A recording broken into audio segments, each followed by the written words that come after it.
নবীর সাহাবী সালমান ফার্সি, আপনি আল্লাহ রাসূলের একজন বিশিষ্ট সাহাবী, বয়োবৃদ্ধ সাহাবী। নবী আপনাকে সম্মান করতেন, আল্লাহ রাসূল আপনাকে খুব ভালোবাসতেন, কারণ আপনি বয়োজ্যেষ্ঠ সাহাবী রাসূল।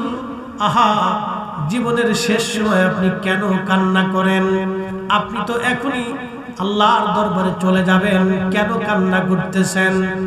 সালমান ফার্সি ডেকে বললেন, সাহাবীরা রে, আমি কিয়ামতের ময়দানে রাসূলের সামনে কোন চেহারা নিয়ে দাঁড়াবো? বলে কেন? বলে আল্লাহর নবী ইন্তেকালের আগে দুনিয়াতে কোনো সম্পদ রেখে যান নাই। একসাথে বলবেন আল্লাহু আকবার। এটার নাম মুজাহাদা। মুজাহাদা বুঝে যাবেন, মুজাহাদা কাকে বলে?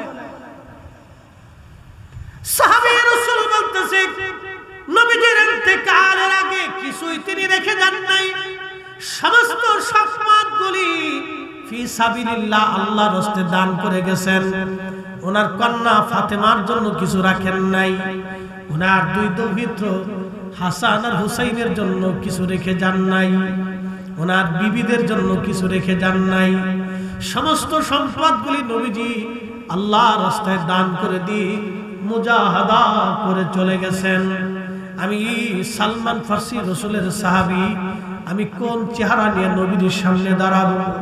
বলতেছে কারণ কি? বলে দেখো আমার কত সম্পদ জমা হয়ে গেছে আজ।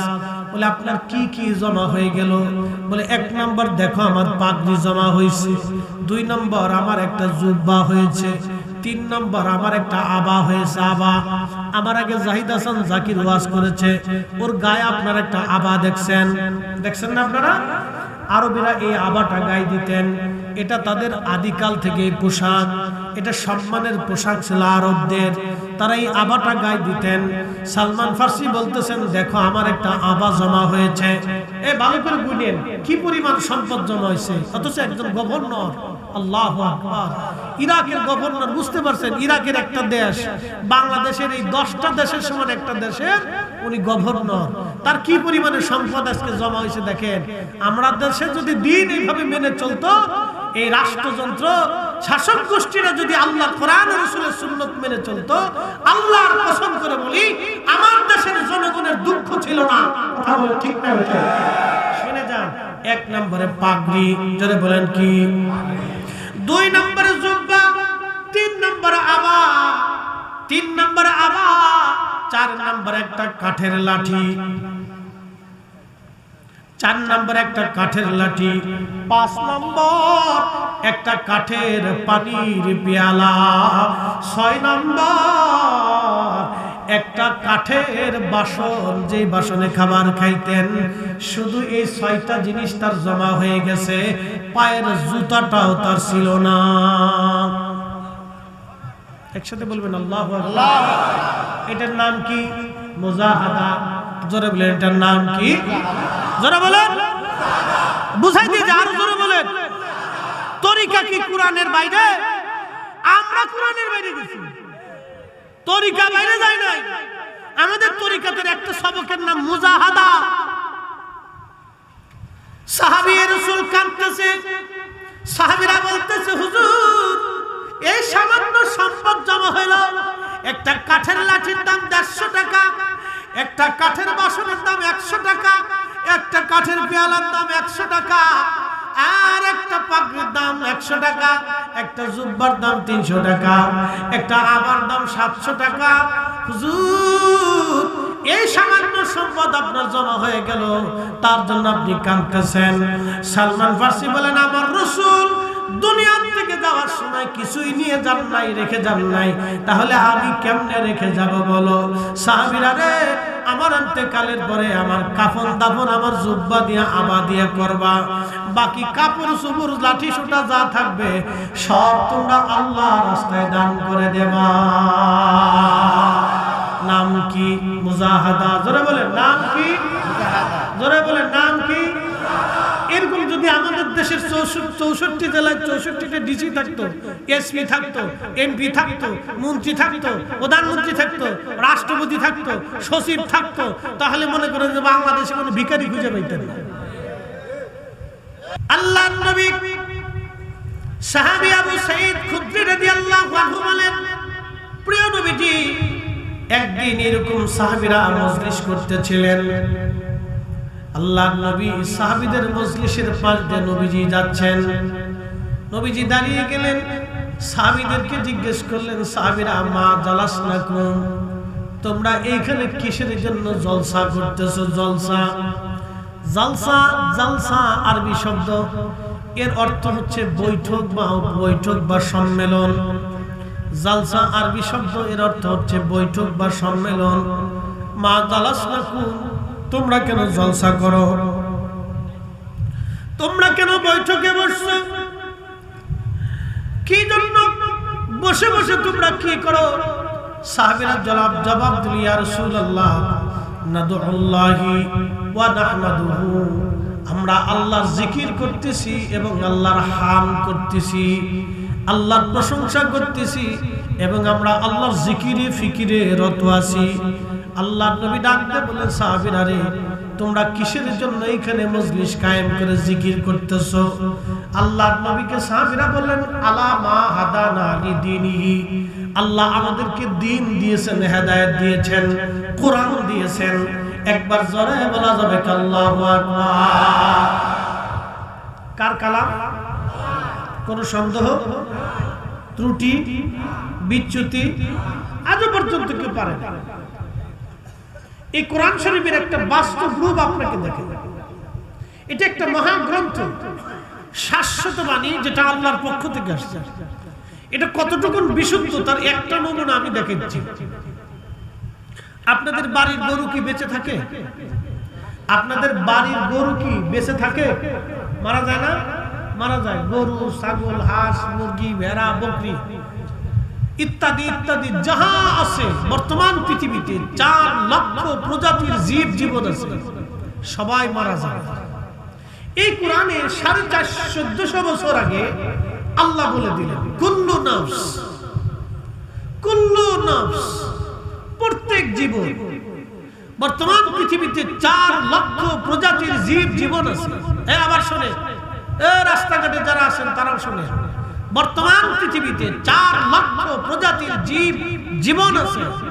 এই 4 লক্ষ শুধু না, तमाम সৃষ্টির 7 আসমান 7 জমিনের যাহা আছে সব সম্পর্কে কোরআন বলতেছে, কুল্লু নাফস, সব জীবন, সব জীবন যায়কাতুল মাউত, মৃত্যুর স্বাদ তাকে নিতেই হবে, মৃত্যুর স্বাদ তাকে নিতেই হবে, মরণের স্বাদ তাকে নিতেই হবে।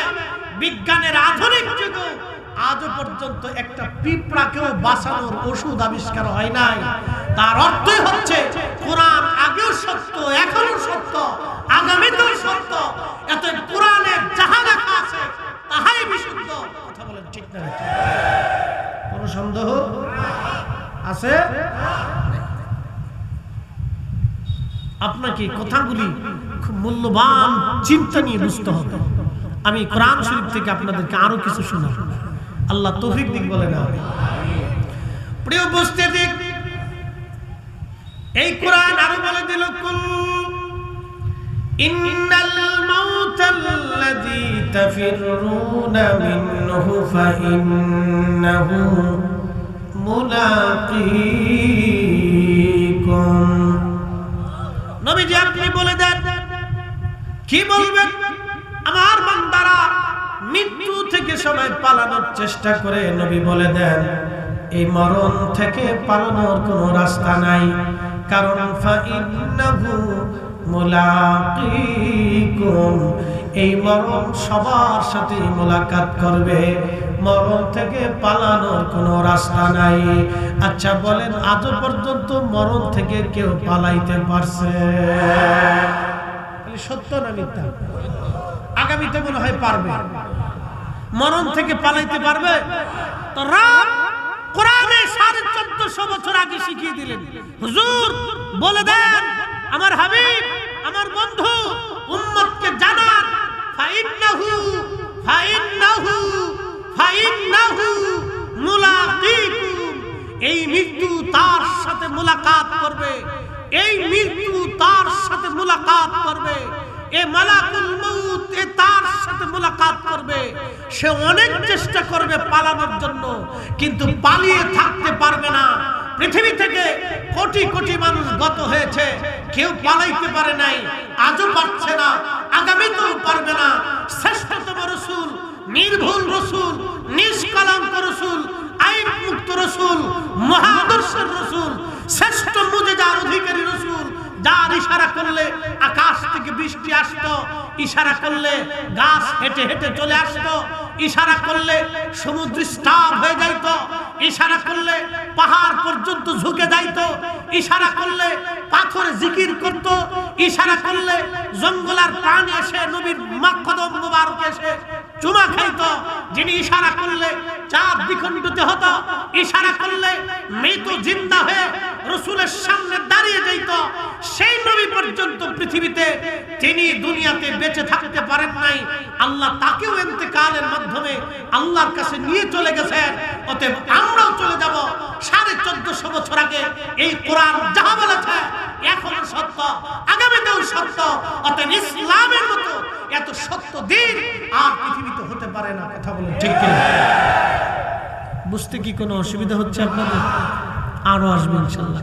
কথা খারাপ শোনা যায় মনে হচ্ছে আর কি, হ্যাঁ? তাহলে বসেন, ইনশাআল্লাহ কথা শুনে যাবে। যেহেতু তাফসীর কোরআন মাহফিল, অতএব কোরআন থেকেই বলা উচিত। কথা ঠিক কিনা? আল্লাহর কোরআনের ভাষাতেই আমাদের মানুষকে বোঝানো উচিত। আল্লাহ তৌফিক দিক, সকলে বলে না আমিন। এখন আমরা মরে যাব, তো যাবো কার কাছে?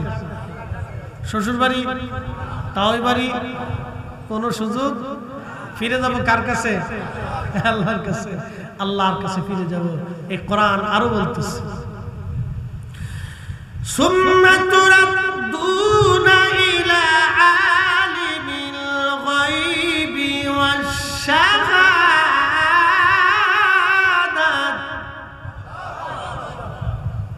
হুজুর বলে দেন আপনি, মানুষ মৃত্যুর পরে সে আমার কাছে ফিরে আসবে। আমি এমন একজন মালিক, গোপনেও জানি গোপনেও জানি। ফায়ুনাব্বিউকুম বিমা কুনতুম তা'মালুন। জীবনে কে কোন আমল করেছে আমি রব্বুল আলামিন সেদিন তারে দেখায় দিব। মাহফিলে আসিয়া তারা বাজার করেছিল, আল্লাহ সেই দিন দেখায় বলবে, বাজান বান্দা তুমি বাজার করছো। আল্লাহ সেই দিন দেখাবে, বান্দা তুমি কেনাকাটা করছো। মাহফিলের মধ্যে বসো নাই, কোরআন শোনো নাই। বান্দা তুমি হাইয়া আলাস সালাহ বলার পরে নামাজ আসো নাই। রমজান আসার পরেও তুমি রোজা রাখো নাই। হজের মৌসুম আসার পরেও সামর্থ্য থাকার পরেও হজে যাও নাই। যাকাত এসেছিল, সামর্থ্য এসেছিল, কিন্তু তুমি যাকাত আদায় করো নাই। এ বান্দা, সেই দিন তোমার আমল নামে আমি আল্লাহ দেখাই দিব। মৃত্যু যেমন সত্য, হাসরের মাঠ কায়েম হবে তেমন সত্য। মৃত্যু যেমন সত্য, কবরে প্রশ্ন হবে তেমন সত্য। মৃত্যু যেমন সত্য, মালিক ইয়াউমিদ্দিন আল্লাহ বিচারের দিনের মালিক, বিচারের কাঠগড়ায় দাঁড়াইতে হবে তেমন সত্য। মৃত্যু যেমন সত্য, আল্লাহর আদালতে দাঁড়াইতে হবে তেমন সত্য।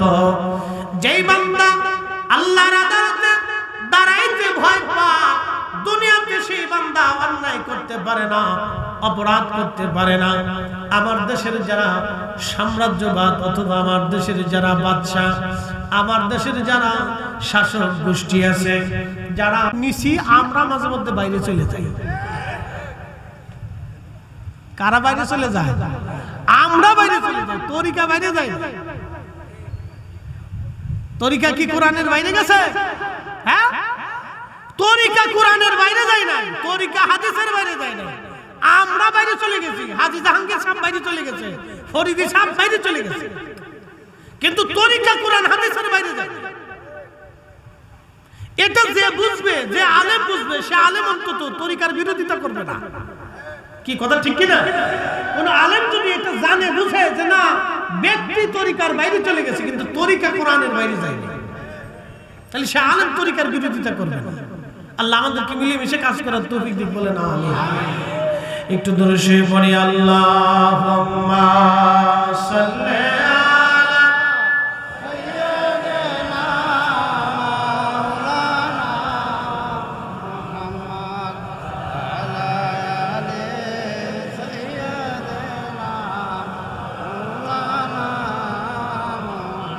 আরো জোরে বলেন আল্লাহুম্মা সাল্লি আলা সাইয়্যিদিনা মাওলানা মুহাম্মদ ওয়া আলা আলি সাইয়্যিদিনা মাওলানা মুহাম্মদ। আপনারা মনে হয় একটু জিমে টিমে গেছেন, না জিম বন্ধ করাইতেছে, অসুবিধা নেই। আমাদের জাকেরদের কিছু খোরাক আছে, ওটা আমি দিব না ইনশাল্লাহ, চিন্তার কারণ নাই, কারণ সবারই তো খোরাক আছে। আমি দেহের খোরাক দিয়ে তারপরে এখানে আসছি। কিসের খোরাক? দেহের খোরাক, ভাত, রুটি, ফল টল, পানি টানি, চা বিস্কিট, এগুলো হলো দেহের খোরাক। আর যেটা রুহের খোরাক সেটা হলো আল্লাহর জিকির, নবীর দুরূদ, নামাজ, রোজা, এগুলো হচ্ছে রুহের খোরাক। কথা ঠিক কিনা? সব খোরাকই দরকার, সব খোরাকই আমরা নিব ইনশাআল্লাহ।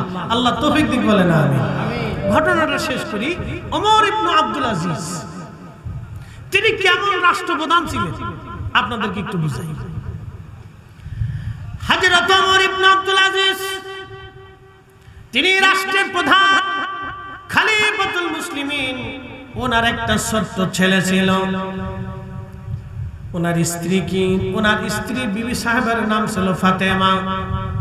ফাতেমাকে এবং ছোট্ট সন্তানটাকে নিয়ে ওমর ইবনে আব্দুল আজিজ রাহিমাহুল্লাহ তিনি বাইতুল মালে গেলেন, অর্থ মন্ত্রণালয়ে গেলেন বাইতুল মাল দেখার জন্য কি পরিমাণে সম্পদ জমা হয়েছে। হযরত ওমর ইবনে আব্দুল আজিজ বাইতুল মাল দেখার জন্য গেলেন। বাইতুল মাল দেখার জন্য যাওয়ার পরে তিনি দেখলেন বাইতুল মালে কিছু ফল ফ্রুট আসছে, তার ভিতরে কিছু ফল আসছে ঝাঁকা ভর্তি আপেল।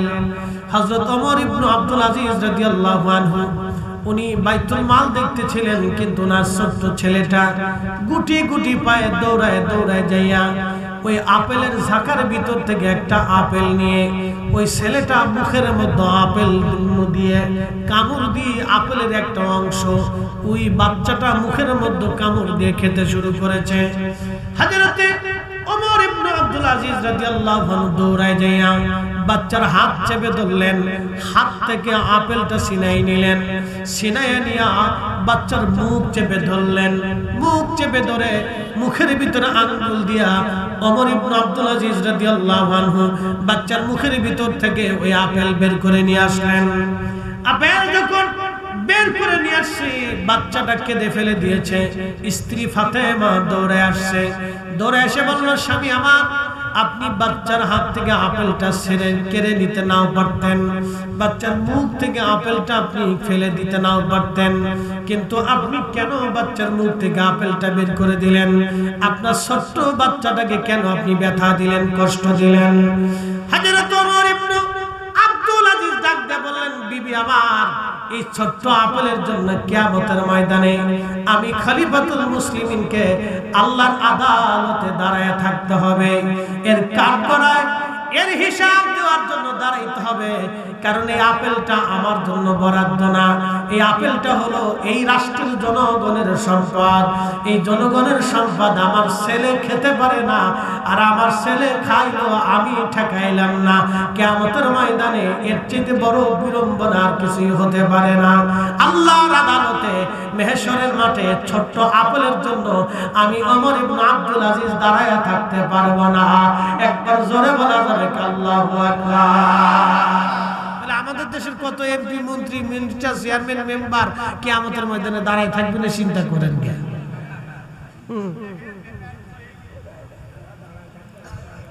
কতজন দাঁড়ায় থাকবে এবার হিসাব করেন। এটা বাংলাদেশের আদালত যে টেবিলে নিচে মেরে দিলে কাজ হয়ে যাবে না, ও তা চলবে না। কথা বল না, ও তা চলবে কখনোই না। দাঁড়িয়ে থাকতেই হবে, হিসাব বুঝে দিয়ে যেতেই হবে, হিসাব বুঝে দিয়ে যেতেই হবে। এজন্য আমাদের তরিকতে একটা বিষয় আছে, এই বিষয়ের নাম হচ্ছে মুজাহাদা। বুঝাই দিয়ে যাই, কি নাম? কি জোরে বলেন? মুরাকাবা, মুশাহাদা, মুজাহাদা। মুরাকাবা, মুশাহাদা, মুজাহাদা। মুজাহাদা বুঝাই দিয়ে যায় আজকে। মুজাহাদা বুঝবেন? তাহলে একসাথে বলেন আল্লাহু আকবার। নাম কি? মুজাহাদা। নাম কি? জোরে বলেন, নাম কি? যারা তরিকা বিশ্বাস করেন না তারা বুঝে যান যে তরিকা কোরআনের বাইরে না। পৃথিবীতে তরিকা যারা কোরআন মেনেছে বেশি, কথা কর না কেন? পৃথিবীতে তরিকা যারা মানছে তারা কোরআনের পরিপূর্ণ নির্দেশ আমল করেছে। তরিকা কোরআনের বাইরে না, আমরা কোরআনের বাইরে গেছি। তরিকা কোরআন সুন্নাহর বাইরে না। মুজাহাদা, বলে মুজাহাদা কি বুঝিয়ে দিয়ে যাচ্ছে। নবীর একজন সাহাবী ছিলেন, তার নাম হযরতে সালমান ফারসি, যিনি আমাদের সিলসিলার একজন আকাবির।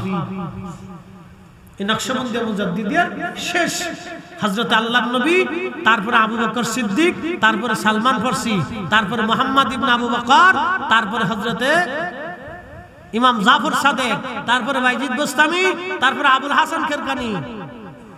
এই যে সিলসিলা এইভাবে আসছে। তা আমাদের এই সিলসিলার একজন সাহাবী রাসূল, যিনি 250 বছর হায়াত পেয়েছিলেন, সাহাবী রাসূল 250 বছর হায়াত পেয়েছিলেন, তার নাম হযরত সালমান ফারসি রাদিয়াল্লাহু তাআলা আনহু। উনি ইরাকের গভর্নর ছিলেন। যারা রাষ্ট্র যন্ত্রের শাসক গোষ্ঠী যারা আছে তাদের এখান থেকে বোঝা উচিত। কিন্তু মূল সমস্যা কি জানেন? আমাদের এসপি, ডিসি, ওসি, মোসি, টিওনো, এই ম্যাজিস্ট্রেট, জজ, উকিল, ব্যারিস্টার, এরপরে আপনার ওই যে কি বলে সচিবালয়ের এই সমস্ত বড় বড় সরকারি কর্মকর্তা কর্মচারী, এরা ওয়াজে বসেও না, ওয়াজ শুনেও না, ওয়াজ দেয়ও না, ওয়াজ টেহা দেয়ও কিনা সন্দেহ। এই ওয়াজ মাহফিল এরা বসে টসে না, যার কারণে এই চুরি বাটপারি সেটা বন্ধ হয় না। আপনি ঠিক বললে ঠিক, না ঠিক বললে ঠিক। এরা যদি ওয়াজ দিত, ওয়াজ শুনতো, ওয়াজে বসতো, তাহলে আমাদের দেশে এত দুঃখ থাকতো না। এটা সোনার বাংলাদেশে একবারে সিঙ্গাপুর হয়ে যেত।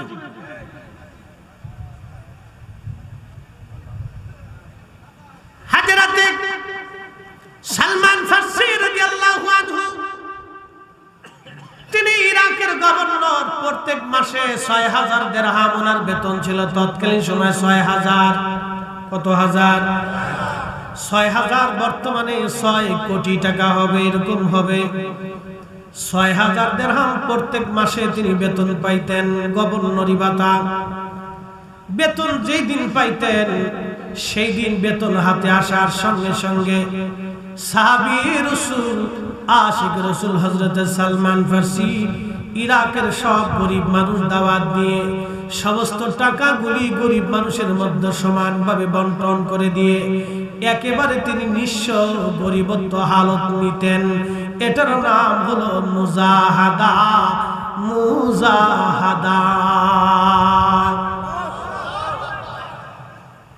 বুঝাই দিয়ে যাই, উনি ইন্তেকাল করবেন। ইন্তেকালের সময় ওনার ঘনায় গেল। উনি সাহাবায়ে কেরাম আরো ছিলেন, তাবিঈনগণ ছিলেন, ইরাকের বড় বড় বিশিষ্ট জনেরা ওনার ইন্তেকালের সময় পাশে বসা। 250 বছর বয়স ওনার হয়ে গেছে, একেবারে বৃদ্ধ, লুব্জ, দুর্বল হয়ে গেলেন। উনি কাঁদতেছিলেন ইন্তেকালের সময়, শুধু একটা কথা বলতেছিলেন, আয় রব, কিয়ামতের ময়দানে আমি কোন চেহারা নিয়ে আমি আবার রাসূলের সামনে দাঁড়াবো? আমি কিয়ামতের ময়দানে কোন চেহারা নিয়ে আমি আবার রাসূলের সামনে দাঁড়াবো? কোন চেহারা নিয়ে আমি রাসূলের সামনে দাঁড়াবো? সাহাবীরা বললেন, ও গো নবীর সাহাবী সালমান ফারসি, আপনি আল্লাহর রাসূলের একজন বিশিষ্ট সাহাবী, বয়োবৃদ্ধ সাহাবী, নবী আপনাকে সম্মান করতেন। আল্লাহ রাসূল আপনাকে খুব ভালোবাসতেন, কারণ আপনি বয়োজ্যেষ্ঠ সাহাবী রাসূল। আহা, জীবনের শেষ সময় আপনি কেন কান্না করেন? আপনি তো এখনই আল্লাহর দরবারে চলে যাবেন, কেন কান্না করতেছেন? সালমান ফারসি ডেকে বললেন, সাহাবীরা রে, আমি কিয়ামতের ময়দানে রাসূলের সামনে কোন চেহারা নিয়ে দাঁড়াবো? বলে কেন? বলে আল্লাহর নবী ইন্তেকালের আগে দুনিয়াতে কোনো সম্পদ রেখে যান নাই। একসাথে বলবেন আল্লাহু আকবার। এটার নাম মুজাহাদা। মুজাহাদা বুঝে যাবেন, মুজাহাদা কাকে বলে। সাহাবী রাসূল বলতেছে, নবীজির ইন্তেকালের আগে কিছুই তিনি রেখে যান নাই। সমস্ত সম্পদগুলি ফি সাবিলিল্লাহ আল্লাহর রাস্তায় দান করে গেছেন। ওনার কন্যা ফাতেমার জন্য কিছু রাখেন নাই, ওনার দুই দৌহিত্র হাসান আর হুসাইনের জন্য কিছু রেখে যান নাই, ওনার বিবিদের জন্য কিছু রেখে যান নাই। সমস্ত সম্পদগুলি নবীজি আল্লাহর রাস্তায় দান করে দিয়ে মুজাহাদা করে চলে গেছেন। আমি সালমান ফার্সি রাসূলের সাহাবী, আমি কোন চেহারা নিয়ে নবীর সামনে দাঁড়াবো? বলতেছে কারণ কি? বলে দেখো আমার কত সম্পদ জমা হয়ে গেছে আজ। বলে আপনার কি কি জমা হয়ে গেল? বলে এক নম্বর দেখো আমার পাগড়ি জমা হয়েছে, দুই নম্বর আমার একটা জুব্বা হয়েছে, তিন নম্বর আমার একটা আবা হয়েছে। আবা আমার আগে জাহিদ হাসান জাকির ওয়াজ করেছে, ওর গায়ে আপনার একটা আবা দেখছেন, দেখছেন না আপনারা? আরবিরা এই আবাটা গায়ে দিতেন, এটা তাদের আদিকাল থেকে পোশাক, এটা সম্মানের পোশাক ছিল আরবদের, তারা এই আবাটা গায়ে দিতেন। সালমান ফার্সি বলতেছেন দেখো আমার একটা আবা জমা হয়েছে। এ ভালো করে বুঝেন কি পরিমাণ সম্পদ জমা হয়েছে, অথচ একজন গভর্নর। আল্লাহু আকবার। ইরাকের গভর্নর, বুঝতে পারছেন ইরাকের একটা দেশ বাংলাদেশের এই 10টা দেশের সমান একটা দেশের উনি গভর্নর, তার কি পরিমাণে সম্পদ আজকে জমা হয়েছে দেখেন। আমরা দেশে যদি দিন এইভাবে মেনে চলতো, এই রাষ্ট্রযন্ত্র শাসক গোষ্ঠীরা যদি আল্লাহ কোরআন ও রাসূলের সুন্নাত মেনে চলতো, আল্লাহর কসম করে বলি আমার দেশের জনগণের দুঃখ ছিল না। কথা বলে ঠিক না? শুনে যান, এক নম্বরে পাগড়ি, জোরে বলেন কি? দুই নম্বরে জুব্বা, তিন নম্বরে আবা, তিন নম্বরে আবা, চার নম্বরে একটা কাঠের লাঠি, চার নম্বর একটা কাঠের লাঠি, পাঁচ নম্বর একটা কাঠের পানির পেয়ালা, ছয় নম্বর একটা কাঠের বাসন, যে বাসনে খাবার খাইতেন। শুধু এই 6টা জিনিস তার জমা হয়ে গেছে, পায়ের জুতাটাও তার ছিল না। একসাথে বলবেন আল্লাহু আকবার। এটার নাম কি? মুজাহাদা। জোরে বলেন এটার নাম কি? জোরে বলেন, বুঝাই দিয়ে আরো জোরে বলেন। তরিকা কি কোরআনের বাইরে? আমরা কোরআনের বাইরে গেছি, তরিকা বাইরে যাই নাই। আমাদের তরিকাতের একটা সবকের নাম মুজাহাদা। সাহাবী রাসূল কাঁদতেছে, সাহাবীরা বলতেছে হুজুর এই সামান্য সম্পদ জমা হইল, একটা কাঠের লাঠির দাম 150 টাকা, একটা কাঠের বাসনের দাম 100 টাকা, একটা কাঠের পেয়ালার দাম 100 টাকা, আর একটা পাগড়ির দাম 100 টাকা, একটা জুব্বার দাম 300 টাকা, একটা আবার দাম 700 টাকা। হুজুর এই সামান্য সম্পদ আপনার জমা হয়ে গেল, তার জন্য আপনি কাঁদতেছেন। সালমান ফার্সি বলেন আমার রাসূল দুনিয়া থেকে যাওয়ার সময় কিছুই নিয়ে যান নাই, রেখে যান নাই, তাহলে আমি কেমনে রেখে যাব বলো? সাহাবীরা রে, আমার ইন্তেকালের পরে আমার কাফন দাফন আমার জুব্বা দিয়ে আবা দিয়ে করবা, বাকি কাপড় চোপড় লাঠি সোটা যা থাকবে সব তোমরা আল্লাহর রাস্তায় দান করে দেবা। নাম কি? মুজাহাদা। জোরে বলেন নাম কি? জোরে বলেন নাম কি? এরকম যদি আমাদের দেশের 64 জেলায় 64টা ডিসি থাকতো, এসপি থাকতো, এমপি থাকতো, মন্ত্রী থাকতো, প্রধানমন্ত্রী থাকতো, রাষ্ট্রপতি থাকতো, সচিব থাকতো, তাহলে মনে করেন যে বাংলাদেশে কোনো ভিখারি খুঁজে পাইতেন না। কোন ভিখারি? এটার নাম কি? মুজাহাদা। যারা বলে এটার নাম কি?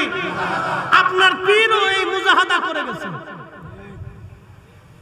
আপনাদের পীর এই মুজাহাদা করে গেছে, ইন্তেকালের আগে সব ওয়াকফ করে দিয়ে গেছেন। ওনার জীবনে কোনো ব্যাংকের অ্যাকাউন্ট নাই, একটা ছবিও জীবনে তোলেন নাই, পাসপোর্টও নাই, ওনার আইডি কার্ডও ছিল কিনা তাও জানি না।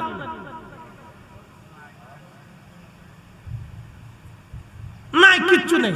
আর যাহা ছিল উনি সব ওয়াকফ করে দিয়ে গেছেন, যেটা আমার জন্য না, শুধু মাদ্রাসাটা ওনার জন্য রাখছিলেন। একসাথে বলবেন না মারহাবা?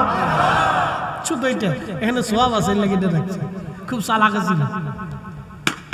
দূর এগুলো দেখে না, মনে হয় যে বোমা ফুটতেছে।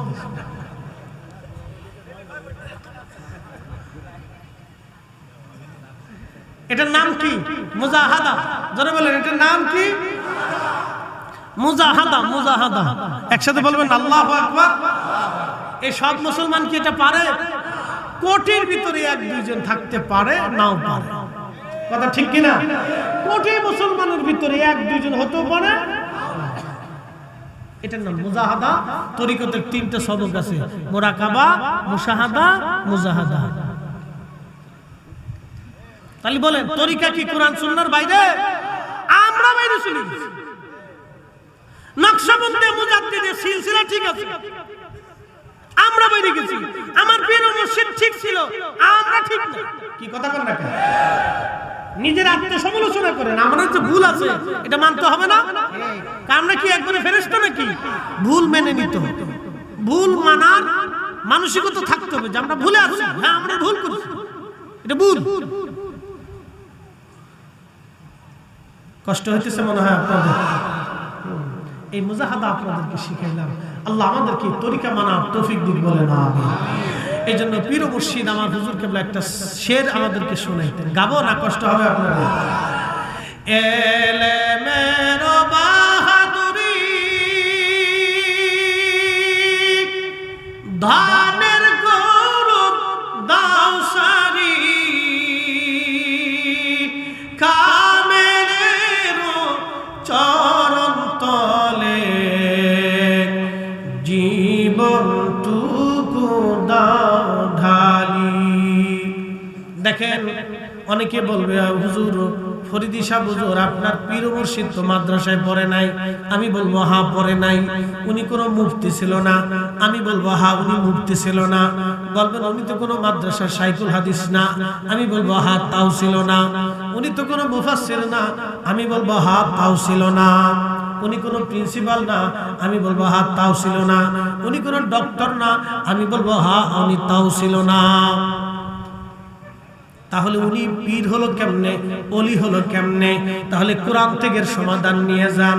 এই কোরআন বলল ইন্না আকরামাকুম ইনদাল্লাহি আতকাকুম, আমি আল্লাহর কাছে সেই সম্মানিত হবে যে আমি আল্লাহকে বেশি ভয় করবে। আমি আল্লাহর দরবারে যার আমল বেশি হবে, পুণ্য বেশি হবে, সেই আমি আল্লাহর দরবারে সম্মানিত হবে। একবার জোরে বলবেন মারহাবা। তাহলে কোরআন তো মানেন আপনারা? তাহলে আল্লাহর দরবারে সম্মানিত কি হবে? যে বেশি তাকওয়াশীল হবে, আল্লাহকে যে বেশি ভয় করবে, যে আল্লাহকে বেশি ভয় করবে, আল্লাহর দরবারে তার সম্মান বাড়বে। প্রিয় উপস্থিতি, এখানে কিন্তু মুহাদ্দিস, মুফতি, ডক্টর, শাইখুল হাদিস অথবা প্রিন্সিপাল, অধ্যক্ষ, উপাধ্যক্ষ, এইগুলি মাস্টার, হেডমাস্টার, প্রিন্সিপাল, ইংরেজি টিচার, এইগুলির কিন্তু কোনো বালাই নাই। বালাই একটা, ইন্না আকরামাকুম ইনদাল্লাহি আতকাকুম, আল্লাহর কাছে সেই সম্মানিত হবে যার তাকওয়া বেশি। আমি বলবো বাইরে আমার পীর মুর্শিদ 30 বছর ধরে আপন পীরের দরবারে তাকওয়া আর শিক্ষা নিয়েছিলেন। দুনিয়া বিরাগী হয়ে মুজাহাদা করেছিলেন। ওনার নামে কোনো সম্পদ ছিল না। উনি ছিলেন জমিদারের সন্তান। সব বিক্রি করে দিয়ে উনি ওনার পীর মুর্শিদের দরবারে দান করে দিয়ে উনি একেবারে 30 বছর একটানা মুজাহাদা করেছেন। একবার জোরে বলা যাবে কি মারহাবা? হুজুর বলতেন বাবা নামাজ তো দূরের কথা, জীবনের তাহাজ্জুদের একটা ওয়াক্ত আমার কোনোদিন কাজা হয় না। একসাথে বলবেন আল্লাহু আকবার। আপনারা শেষ রাতে উঠেননি পীর ভাইরা? তাহাজ্জুদের সময় উঠেননি আপনারা? রহমতের সময় উঠেন? সবাই উঠে না, সবাই পারে না, কাজ বাজ আছে, ব্যবসা বাণিজ্য আছে, আমি জানি। বলবেন আপনারা জিজ্ঞেস ফরিদ সাহেব আপনি কি উঠেন? আমি গাড়ির ভিতরে মাঝে মধ্যে উঠি। মানে মাহফিল শেষ করে বাসায় পৌঁছতে পৌঁছতে সকাল হবে, ওই ফজরের টাইমে করার সময় গাড়ির ভিতরে আমাদের রহমত হয়ে যায়, গাড়ির ভিতরে হয়ে যায়। অনেক কিছু করার নাই তো, ওটার ভিতরেই চলে। তবে স্টুডেন্ট লাইফে অনেক সময় কাটাইছি, এখন আর সেই সুযোগ হয় না। যখন মাদ্রাসায় পড়তাম তখন এই সুযোগটা ছিল, এখন আর এটা হয় না। এখন একটু টাফ হয়ে গেছে। তো আপনাদেরও কর্মক্ষেত্রে অসুবিধা হতে পারে, কিন্তু বলবো চেষ্টা করবে। আল্লাহ তৌফিক দিক বলে না আমি। সে যেই হোক তাহাজ্জুদের ওয়াক্ত একটা কথা মনে রাখবেন, এই সময় আল্লাহকে একবার ডাক আর সারা দিনের 24 ঘন্টায় অন্য 24 ঘন্টা ডাক এই এক ডাকের সমান হবে না। একসাথে বলবেন আল্লাহু আকবার। তাহাজ্জুদের নামাজ এত দামি নামাজ, এই নামাজের মতো কোন নামাজ, ফরজ তো ফরজ, এটা তো সম্মানিত, ফরজ ব্যতীত এই নামাজের মতো দামি নামাজ আর হতে পারে? এটা খুব দামি নামাজ, এই জন্য চেষ্টা করবেন। আল্লাহ তৌফিক দিক বলে না আমি। তো যাই হোক, আমি অনেক দূর পর্যন্ত আপনাদেরকে নিয়ে আলোচনা করেছি, দূর দূরান্ত থেকে আমার ভাইরা আসছে। মাদ্রাসার ব্যাপারে আমাদের দুটি কথা আছে, ইনশাআল্লাহ আল্লাহ তৌফিক দিক সে কথাও আমি বলবো, আপনাদের সামনে উপস্থাপন করব। সর্বশেষ একটা ঘটনা আপনাদেরকে শোনাইতে চাইছিলাম, মনে আসেনি আপনাদের? নামাজের স্থানে যাইয়া বলতে চাইছিলাম একটা ঘটনা আজ আপনাদেরকে শোনাবো, শোনাই দিয়ে যাই। একসাথে বলেন তো আল্লাহু আকবার। না না, হয় না, সবাই একসাথে আল্লাহু আকবার ওয়ালিল্লাহিল হামদু বিসমিল্লাহির রাহমানির রাহিম।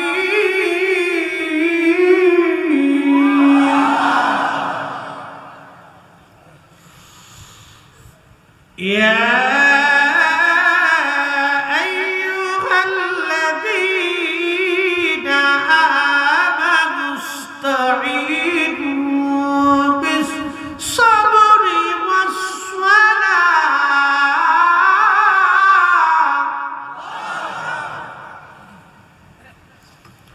বন্ধু কালীগঞ্জবাসী, মনোযোগের সাথে কথা শুনে যাবেন। কোরআন আল্লাহ বলেন, হে ঈমানদার, আমি আল্লাহ সাহায্য তুমি না দুই পদ্ধতিতে।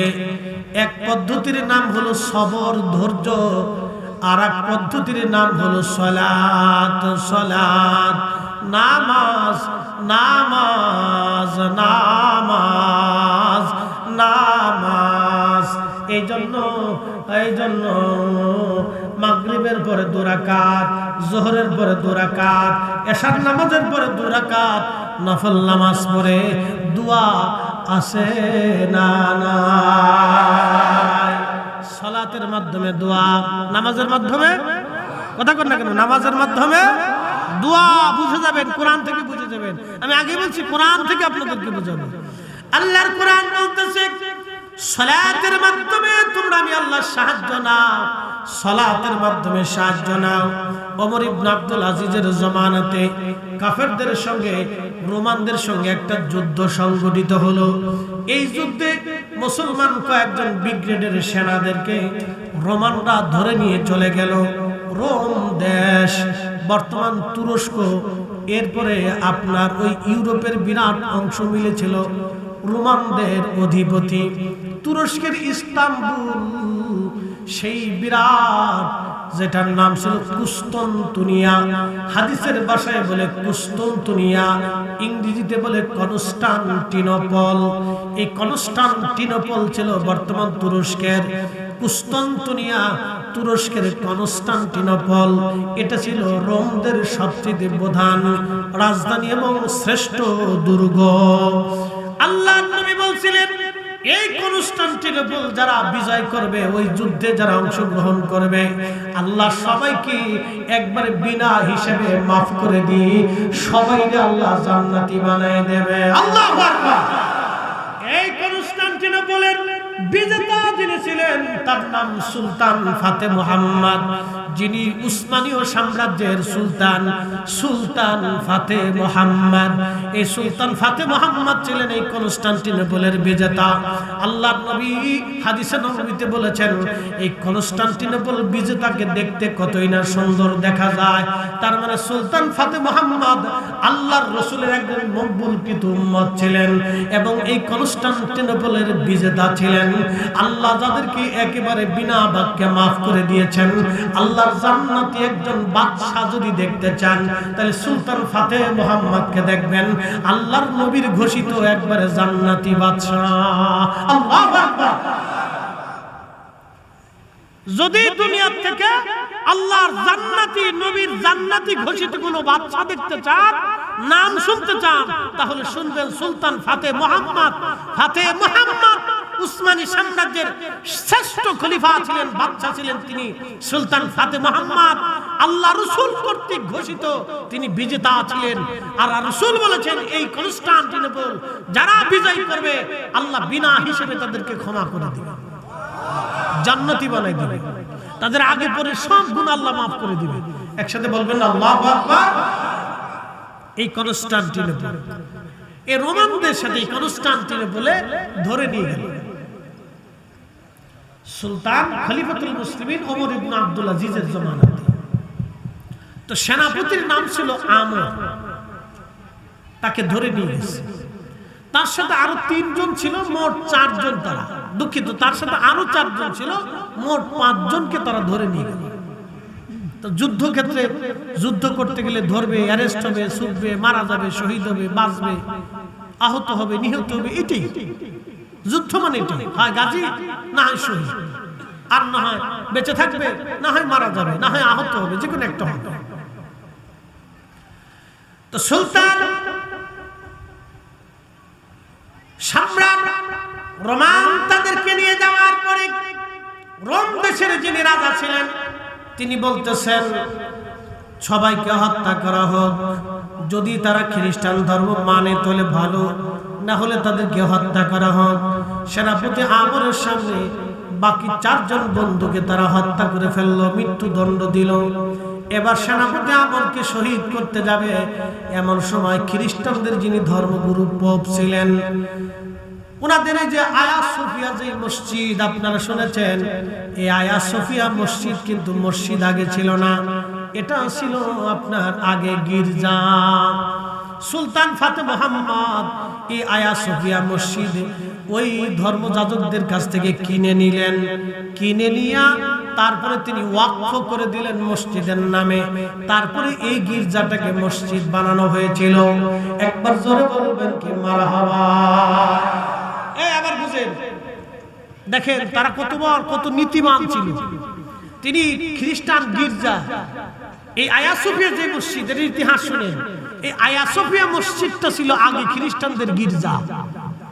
কনস্টান্টিনোপলের সবচেয়ে বড় গির্জা ছিল এটা, খ্রিস্টানদের সবচেয়ে বড় গির্জা।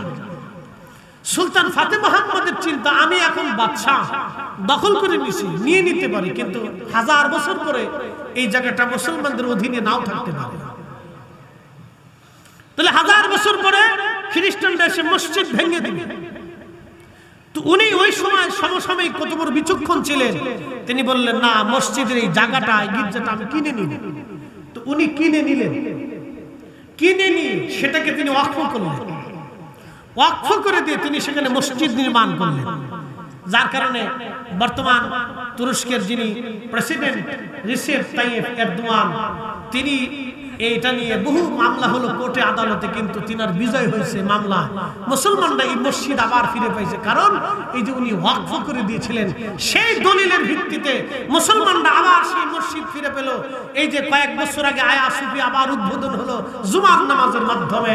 একসাথে যেন বলা যাবে না আল্লাহু আকবার। এটা ছিল মুসলমান শাসকরা। আমরা যদি ইচ্ছা করতাম, এদেশ 800 বছর আমরা শাসন করেছি, একটা গির্জাও, একটা প্যাগোডা, একটা মন্দিরও এদেশে থাকার কথা ছিল না, কারণ মুসলমানরা এদেশ 800 বছর শাসন করেছে। মুসলমানরা কখনো জালিম ছিল না। মুসলমানরা সব ধর্মকে সমানভাবে দেখে সবাইকে সুযোগ করে দিয়েছে, যার যার ধর্ম পালন করো, কেউ কারো আক্রমণ করবে না, কারোটা কেউ নষ্ট করবে না। যদি মুসলমান রাজারা ধর্ম পালন করতে বিধিনিষেধ দিয়ে দিত, আজকে ভারতে মাঝে মধ্যে দেখা যায় মুসলমান হত্যা করা হয়, মসজিদ আযান বন্ধ করে, দেশে পূজা অর্চনা বন্ধ করে দিতেন, তাহলে এদেশে কারোই সাহস ছিল না পূজা অর্চনা করা। কিন্তু তিনারা অন্য ধর্মের স্বাধীনতা দিয়েছিলেন, সুযোগ দিয়েছিলেন, কারণ রাষ্ট্রীয় পর্যায়ে তারা সেই সুযোগ পায়। কথা বলেন ঠিক না বেঠিক? এই সুযোগটাও তারা দিয়েছিলেন, আমরা কারো অধিকার হরণ করি নাই। বন্ধু খুব মনোযোগ দিয়ে, হাজরাতে সেনাপতি আমরকে ধরে নিয়ে যাওয়া হলো, শহীদ করে দেওয়া হবে। ঠিক এমন সময় খ্রিস্টানদের আয়া সোফিয়া মসজিদের যিনি আয়া সোফিয়া গির্জা যিনি প্রধান পাদ্রী পোপ, তিনি বললেন, বাদশা আপনি যদি অনুমতি দেন, এই ছেলেটাকে আমি নিয়ে যাব। আমার ঘরে একটা সুন্দরী মেয়ে আছে, আপনি জানেন এই রোম দেশের মধ্যে আমার মেয়ের মতো এত সুন্দরী আর কেউ নাই। আমি আমার মেয়েটাকে দায়িত্ব দিয়ে দিব, মেয়েটা যাতে তার প্রেমে ফুসলাইয়া এই যুবকটাকে খ্রিস্টান বানায়।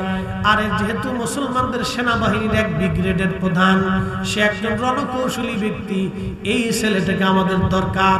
আর একবার যদি আমরা তার খ্রিস্টান বানাইতে পারি তাহলে মুসলমানদের গোপন তথ্যগুলি আমরা পেয়ে যাব। কি বুঝলেন আপনারা? এবার আসেন মুজাহাদা কারে করে। এবার আসেন জায়গা মতো চলে যাচ্ছে। সালাত কি দেখে যায়। এই যে হুজুরি খালবে নামাজের কথা যে বলছি আমরা তরিকাতে, কেন বুঝাই দিয়ে যাচ্ছি।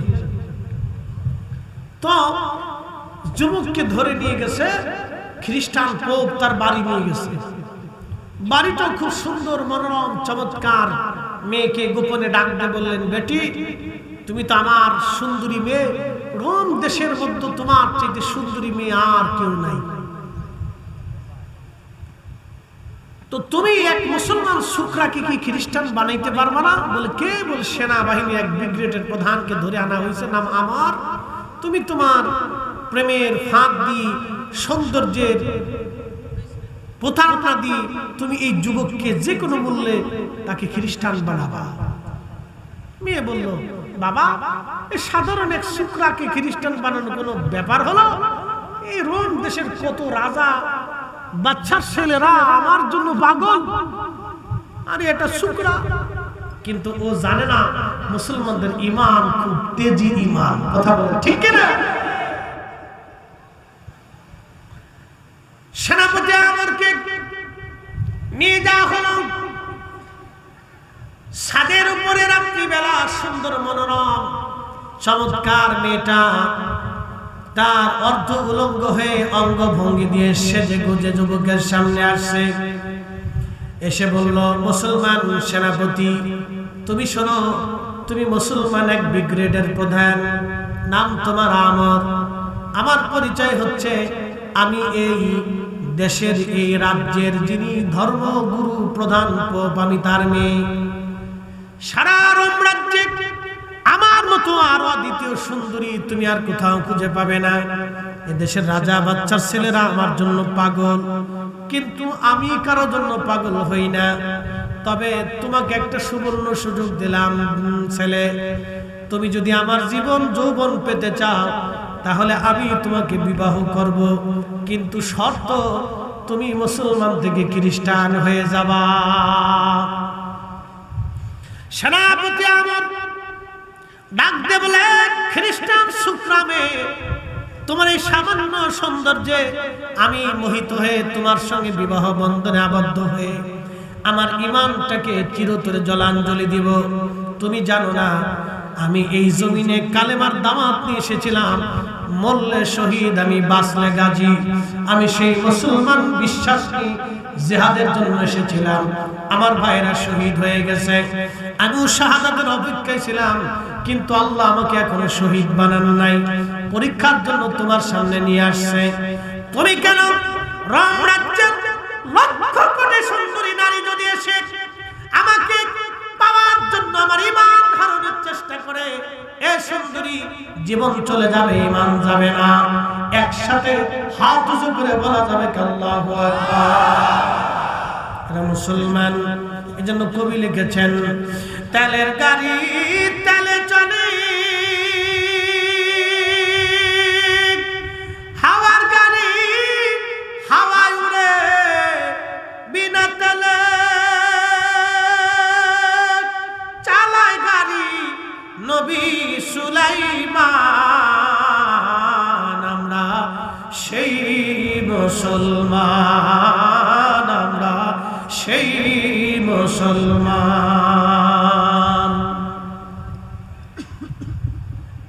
কখনো বেঁচে কিনা চলতেছে, ওরাও মুসলমান। কি কথা কর না, ওরাও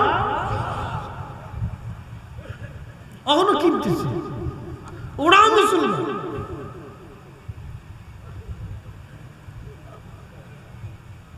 ওরা মুসলমান, ভোট দেবার গেলে 500 টাকা ভোট বিক্রি করে দেয়।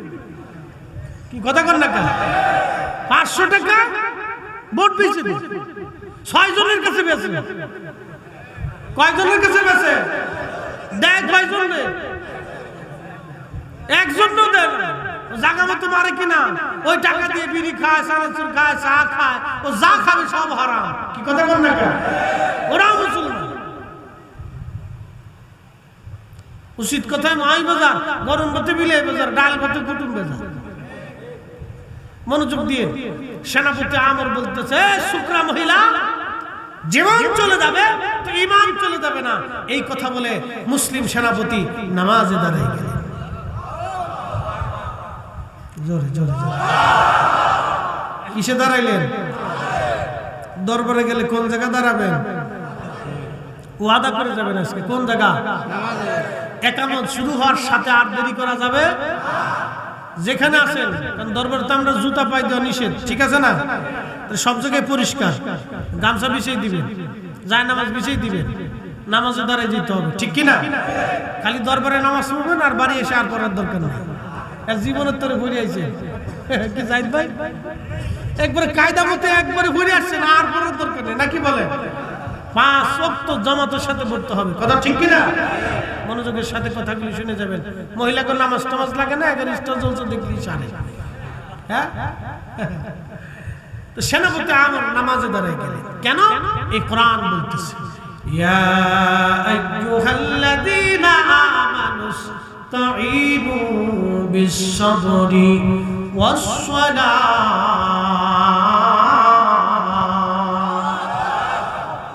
এই ইমানদার, সাহায্য তুমি যদি পেতে চাও, দুই পদ্ধতি দেখ, সাবর এবং সালাত।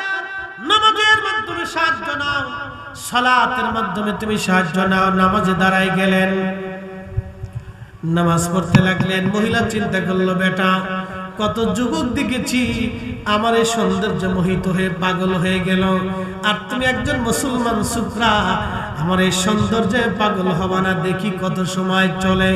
প্রথম রাত চেষ্টা করলো নারীটা, কিন্তু একটা বার ওই নারীর দিকে যুবক নজর দেয় নাই। জোরে জোরে বলবেন কি মারহাবা। তেলের গাড়ি তেলে চলে, হাওয়ার গাড়ি হাওয়ায় উড়ে, বিনা তেলে চালায় গাড়ি নবী সুলাইমান। আমরা সেই মুসলমান, আমরা সেই মুসলমান। সারা রাত নামাজ পড়লেন, ওই নারী চলে গেল। দ্বিতীয় রাত আবার আসছে, আবার নামাজে, সারা রাত নামাজ। মহিলা বলতেছে, দেখি যুবক কত সময় তুমি নিজেকে কন্ট্রোল করতে পারো, নিয়ন্ত্রণ করতে পারো। দ্বিতীয় দিনে নামাজ, 1 সপ্তাহ চলে গেল নামাজ, 2 সপ্তাহ চলে গেল নামাজ, 1 মাস চলে গেল নামাজ, 40 রাত চলে গেল নামাজ। একটা বারের জন্য ওই নারীর দিকে বাঁকা নজরে এই যুবক সেনাপতি আমর তাকাই নাই। একসাথে ধরে বলা যাবে কি আল্লাহু আকবার। এরা মুসলমান, কথা বলে ঠিক না বেটা? এরা নারীর লোভ ছাড়তে পারে, আর আমরা জুতার লোভ ছাড়তে না। বহুদিন আগে আমি এক জোড়া বাটার জুতা কিনছিলাম জাহিদ ভাই, তখন আমার মাহফিল করে 500 টাকা দিত। কয়টা ভাই? তো 500, 200 টাকাও দিত। আমি আর রুহুল আমিন সাহেব একদিন বালিয়াকান্দি রাজবাড়ি গেছি, 125 টাকা দিছি। সে ওয়াজ মনে আছে। আবার অনেকে কইছে যান পরে দেখা করবানি, আর দেখা সাক্ষাৎ হয় না। তো ওই সময়কার 1600 টাকা দিয়ে বাটার এক জোড়া জুতা কিনছি, 1500-1600 এরকমই হবে। তো বুঝেন কত কষ্টের টাকা। অনেকগুলি মাহফিল থেকে টাকা জমায় এক জোড়া বাটার জুতা কিনছি। যে একটা ঢাকালা জুতা, বিয়ে শাদী করি নাই তখন, ছাত্র মানুষ, এটা ভালো জুতা পরে একটু রাস্তা দিয়ে আটলে তখন একটু মুসান লাগে। হ্যাঁ, ফুলা বলে দেখেন না, মোটরসাইকেল একটা পাইলে খালি ভুম ভুম ভুম ভুম ভুম ভুম ঘরে যায়, ফঙ্গু হসপিটাল যায় শীতে হলে দেয়। চাচা, খালু, মামা, ফুফা, উস্তাদ কিচ্ছু চিনে নাও, মোটরসাইকেল পালি সামনে ভুন ভুন ভুন ভুন করে দেখতে থাকে। আদব লেহাজ কিচ্ছু নেই, যুবকরা নষ্ট হয়ে যাচ্ছে। কথা কেন না কেন? আদব উঠে যাচ্ছে, আদব তো নাই, সালাম ভুলেই গেছে। কয়জন মুরব্বীরা রাস্তাঘাটে সালাম দেয় দেখেন তো? সালাম ভুলে গেছে, সালাম নাই, সালাম পর্যন্ত ভুলে গেছে।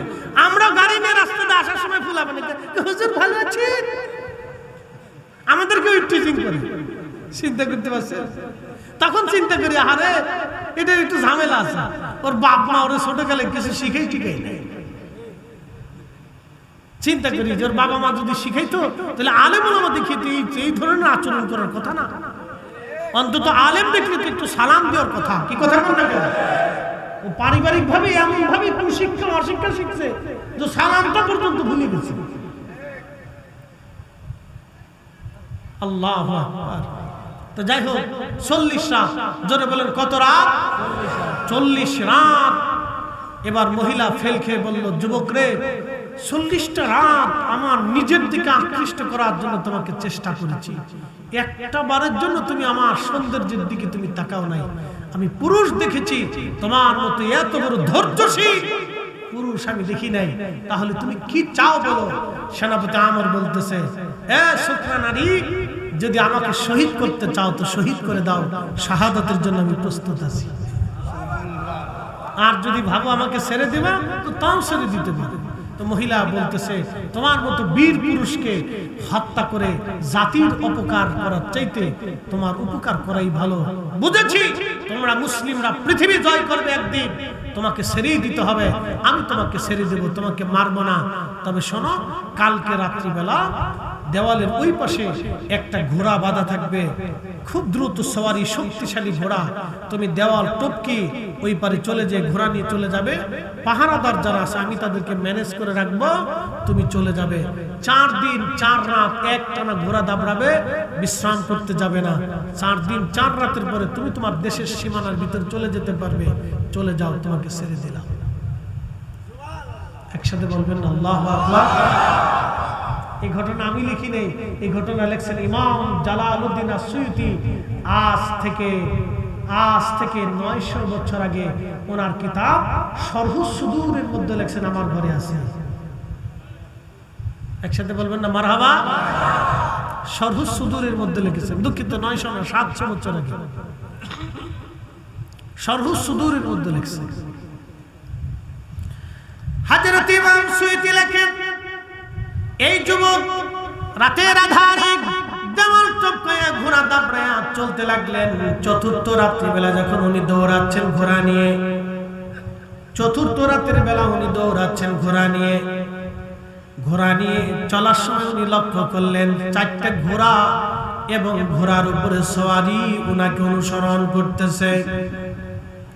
ঠিক তখনই সেনাপতি আমর চিন্তায় পড়ে গেলেন, বুঝি আজকে মনে হয় আমি ধরা পড়ে গেলাম। ঝিনাইদার মুসলমান সেনাপতি আমর চিন্তায় পড়ে গেলেন, বুঝি রোমান সৈন্যরা আমার পিছু নিয়েছে।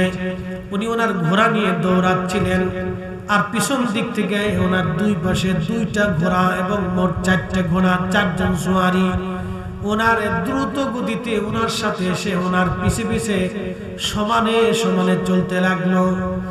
সেনাপতি আমার ডান দিকে তাকায় এবং বাম দিকে তাকায়, দেখে সর্বনাশ, এই 4 জন অন্য কেউ না, এই 4 জন আমার শহীদ হয়ে যাওয়া 4 বন্ধু। একসাথে বলেন আল্লাহু আকবার। শহীদ হয়ে যাওয়া কয় বন্ধু? জোরে বলেন। আপনার কাছে আশ্চর্য লাগবে বলে এটা কি সম্ভব বলতেছি, আমি কোরআন থেকে দলিল দিচ্ছি। কিভাবে সম্ভব আপনাদেরকে জানাচ্ছি। কয় বন্ধু? 4 বন্ধু। সেনাপতি আমর দেখলেন শহীদ হয়ে যাওয়া 4 বন্ধু 2 পাশে ঘোড়ার পিঠে চড়ে দৌড়ায়। ডাকতে বলেন, বন্ধুরা তোমরা শহীদ হয়ে গেলা, তো এই রাত্রিবেলা আমার সাথে তোমরা সমানে সমানে সওয়ারি হয়ে চলতেছো, কারণ বুঝলাম না। তখন ওই 4 বন্ধু জবাব দিয়ে বলতেছে, বন্ধু সেনাপতি আমর, তুমি কি কোরআনের সে আইন পড়ো নাই? ওয়ালা তাকুলু লিমান ইউকতালু ফি সাবিলিল্লাহি আমাত। আল্লাহর পথে যারা জীবন দেয়, শহীদ হয়ে যায়, তোমরা তাদেরকে মরা মনে করিও না। বাল আহইয়াউন ইনদা রাব্বিহিম বাল আহইয়াউ ওয়ালাকিন লা তাশউরুন, বরং তারা জিন্দা জিন্দা জিন্দা, তোমরা অনুধাবন করতে পারো না। একসাথে বলেন আল্লাহু আকবার। তারা কি? জোরে বলেন, জোরে বলেন। জিন্দা, আল্লাহর পথে যারা মারা যায় তারা কি? জিন্দা। আপনি অনুধাবন করেন না। ভুল আছে? কথা বলেন না কেন? কোরআনে ভুল আছে? তো রব বলতেছেন বাল আহইয়া, বাল আহইয়া। কোরআন বলতেছে বাল আহইয়া, বরং তারা জিন্দা জিন্দা, ওয়ালাকিন লা তাশউরুন, তোমরা এটা অনুধাবন করতে পারো না, তোমরা বুঝো না, তোমরা হৃদয়ঙ্গম করতে পারো না, এই শক্তি তোমাদের নাই, বরং তারা জিন্দা জিন্দা।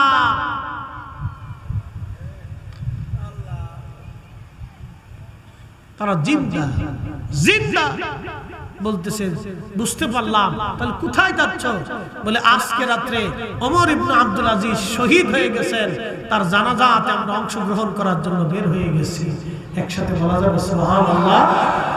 প্রশ্ন রাখবেন, মুফতি সাহেব হুজুর, যারা শহীদ হয়ে গেলেন তার আবার জানাজার দরকার কি? তাদের জন্য জানাজাটা ফরজ ছিল না, কিন্তু এক শহীদ আর এক শহীদের জানাজায় উপস্থিত হচ্ছে। প্রশ্ন রাখতে পারেন ফরিদি সাহেব, কারণ কি?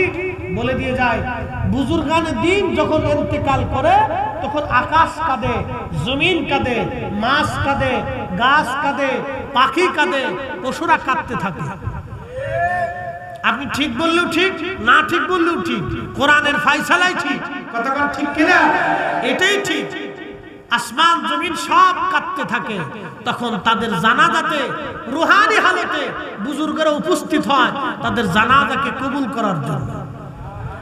আপনি শুধু ভাববেন না যে এই জানাজার মাঠে একজন শহীদের জানাজা হচ্ছে, এটা ভাববেন না শুধু আপনারাই জানাজাতে আসছেন, এখানে আরো শহীদরা তাদের জানাজাতে উপস্থিত হয়, রুহানি ভাবে শহীদরা উপস্থিত হয়। উপস্থিত হইয়া ওই জানাজাকে মঞ্জুর করা, মকবুল করা, এটা আধ্যাত্মিক জগতের কথা। আপনারা শরীয়তে বলে ফেললাম, বলে এটা কোথায় পেয়েছেন? যদি আরো বুঝতে চান তাহলে কিতাবের নাম বলে দিলাম। ইমাম ইবনে কাইয়্যিম জওজির 700 বছর আগের লেখা কিতাব রূহ পড়ে দেখবেন, ইমাম সুয়ুতির এই শরহুস সুদূর পড়ে দেখবেন, এগুলি কিতাব পড়ে দেখবেন, আহমদ ইবনে হাম্বলের কিতাবুজ জুহুদ পড়ে দেখবেন, এগুলি পেয়ে যাবেন। আউলিয়া کرام ইন্তেকালের পরে, তাদের ইন্তেকালের পরে তারা ওই রূহানি সুরতে তারা জিন্দা থাকে। একসাথে বলা যাবে না আল্লাহু আকবার। তারা কি থাকে? জিন্দা থাকে। জোরে বলেন, তারা কি থাকে? এই জন্য বুজুর্গানে کرام তাদের জিয়ারত করতে গেলে সালাম দিলে জবাব দেয় এবং দোয়া করলে তারা উল্টা দোয়া করে। আল্লাহ আমাদেরকে বুঝার তৌফিক দিক, সকলে বলেন আমিন। লম্বা কথা বাড়াবো না, আসেন আমরা নবীজিকে দাঁড়ায় সালাম জানাই। ইয়া নবী সালাম